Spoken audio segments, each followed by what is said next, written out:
Okay, part 3 of the Stepford Wives. I'm watching the 2004 version of the Stepford Wives. We are going into, we just read the reaction of men to feminists. Now we're going to go to the role of women in the home. Here we go.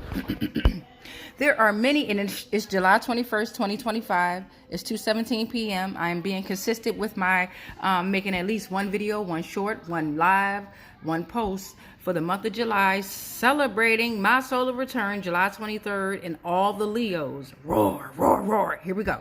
The role of women in the home.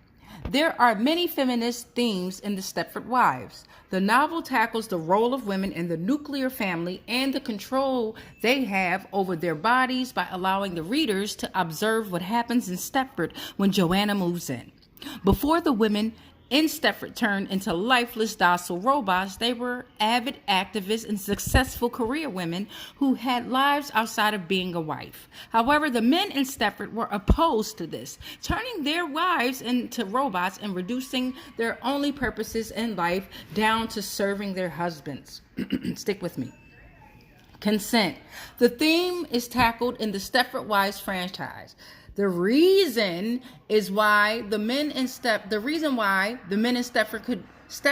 make their wives into submissive robots is that they are afraid of losing control over their wives.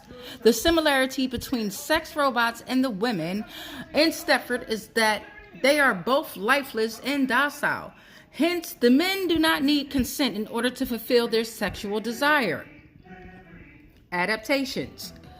In 1975, the book was adapted into a science fiction thriller directed by Brian Forbes with the screenplay by William Goldman and starring Catherine Ross, Paula Prentice, Peter Masterson, and Tina Louise. While the script emphasizes on gender conflict and the sterility of suburban living, and thus the science fiction elements are only lightly explored, excuse me, the movie still makes it much clearer than the book that the women are being replaced by some form of robot.